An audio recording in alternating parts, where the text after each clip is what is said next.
Welcome back to Minting Trades. This is a place where I share trading ideas, and you can see the last time I did this, I had a target here, and you can see target has been reached for Sensorium. This was the last trading idea I was posting yesterday on my channel here, so make sure to subscribe to get more trading ideas and tips. Also, you can follow me on Twitter where I post some of these ideas that I get on the go. I get some trading ideas sometimes that I only share on Twitter, so make sure that you follow me there as well. Today we're taking a look at Senso, Bitcoin, Ethereum, CTSI, ENJIN, and the S&P 500, because it's very important that you stay up to date on the regular markets as well when trading cryptocurrencies, because they tend to follow the regular markets too. So yeah, let's check out here. Let's start with Sensorium, and let's see what could be playing out here in the coming days, and share my thoughts on what we are looking at here. So now I think that as you can see, if I get my drawing tool here, you can see that we were above this trend line and we went under the trend line, as I was mentioning last time, and we got back up, but then we fell beneath it, and it seems like we are trading in between this range now. So when trading right now, I would say that it's important to not just jump into a trade here in the middle, but if we get close to the resistance line here, I would be looking for a short position. If we get close to the support line here, I would be looking for a long position. But also keep in mind when trading this, keep in mind what Bitcoin is doing, and have an eye on Bitcoin as well, because if Bitcoin suddenly is pumping, then we will probably break these lines here. At least up to this level 1.1618 here, which is a very tough resistance to break right now. So I think we need a little bit more time to consolidate, maybe go a little bit further down before we get another leg up here. But again, it's a small market cap, so anything can happen with Senso, and I really believe that at the end of the year it will be a lot higher. It will have a higher price, a higher value. But anyways, let's carry on here with Bitcoin. As you can see, this is my last trading idea. We went a little bit below here, and my prediction was based on this Fibonacci time trend that we would bottom out here at 53,000 and then move up slowly once we get into this range of where this Fibonacci range start is the called the golden ratio, normally when you use it as a indicator, and it means that at the beginning of December something should happen with the price, and it means that this downtrending wave could be ending somewhere between start to mid-December here. So I think that if we're not getting a pump to the upside now, it will be at the latest 10th of December or something like that. Then we should have a reaction into the price from this. Yeah, that's my thought on Bitcoin right now. And it's also great that we got down to the SMA lines here. And if we could just touch on the blue line, then, every time we done that, we'd had some sort of a run to the upside. Sometimes we also fell below, but this was the low here at the summer, which I was also calling out on Twitter that this was the bottom. So, and I left the drawing there. So let's see if this is going to play out, but I really think it's going to look something like this, so that at the end of December we would get close to this target up here at 88,000. Ethereum Ethereum's looking really strong. Let's just put some levels on this chart. We have the high here. We have support zone here. And yeah, right now we are trading in between this range, and it looks like we got some sort of nice support from this zone here, and I really think that we could be heading for another run up soon. So I think that Ethereum would be actually a really good buy if you could buy down here and get into a trade like this, sell some of it off and see if we're going to break, because if we break this high when going up, then it's pretty sure that we if we break with volume through here and break this high, then we would go even higher up. So yeah, let's just see how high we could possibly go to have some sort of a target idea. Let's see here.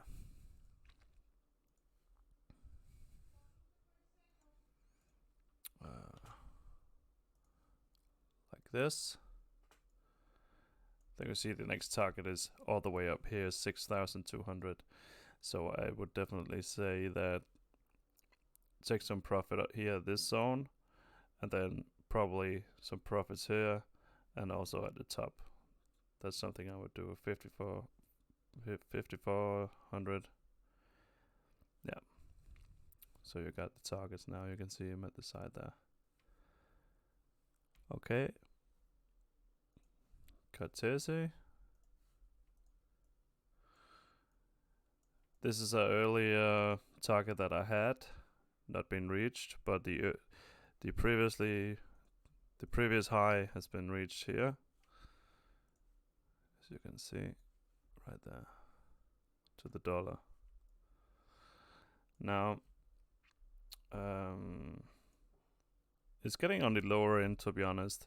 A good buy would be down here at the 0.85, and then possibly sell at $1 and 1.19, I'd say, or maybe even in between here. But you make a little trade like that.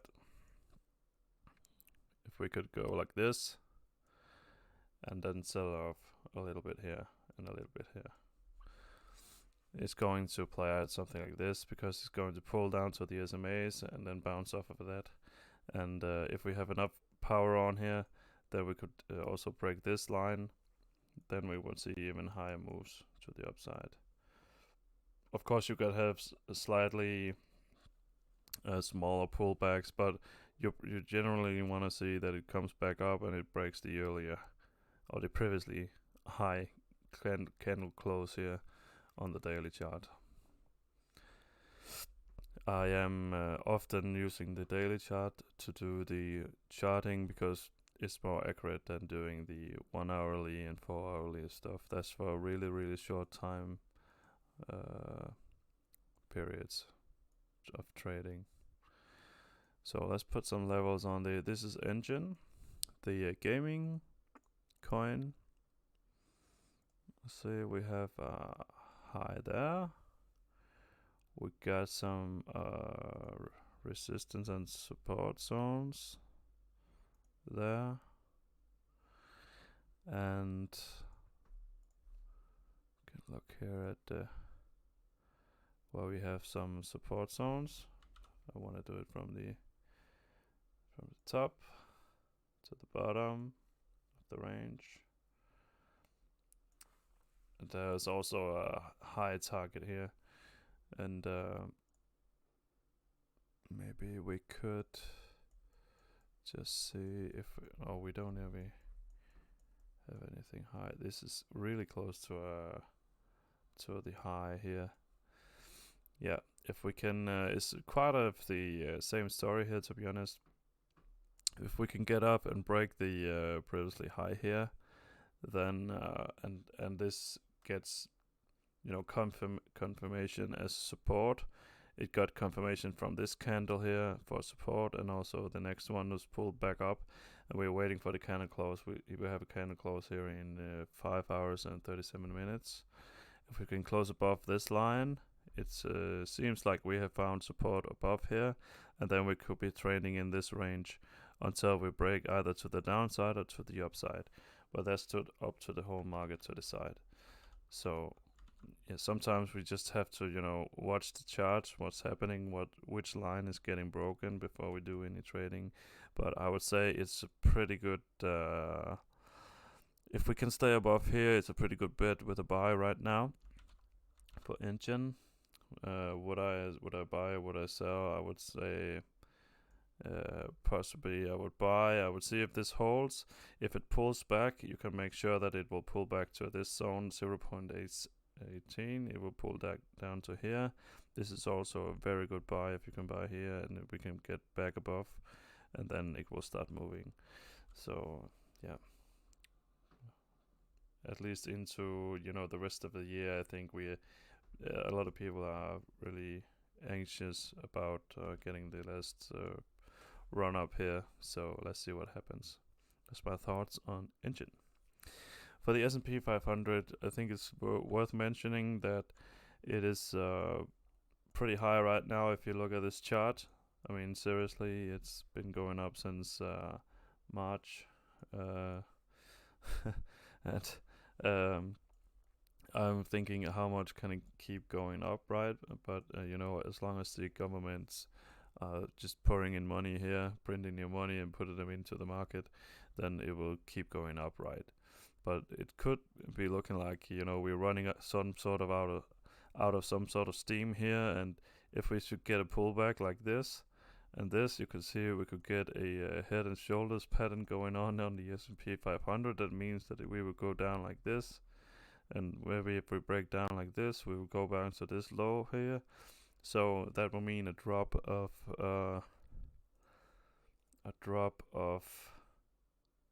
maybe around 9%, which is pretty significant for this market. And yeah, I am really watching this because it will have a negative effect on Bitcoin as well. If it falls, Bitcoin will also fall, maybe fall twice the amount. So it's very important that we don't get too much of a pullback. But it's just very steep up here, so it looks very powerful. It looks like people are just pouring money in, but we will have to keep an eye on what's going on. And also we could be putting up some levels here. Obviously I'm not trading these, but I'm just keeping an eye on it. We have some levels here that could act as support lines, and it's at all-time high, so yeah, it can be hard to predict the upside potential because we could be taking it from maybe from this last wave. We could be measuring like this, to get an idea where we have some support areas as well. This aligns perfectly, so the strongest support will probably be down here where we have some more volume, and there will be a point of control right here in the middle somewhere. So this would be the strongest support. And with my idea of if we're going down like this, coming back up and then back down, then this will be a very strong support. But this could also be a double top that will lead into a bigger crash, but let's not hope that. But yeah, I'll keep you guys updated if you're subscribed to the channel. So yeah, I would say thank you for watching, and make sure that you follow me on Twitter as well, and I'll see you in the next one. Peace.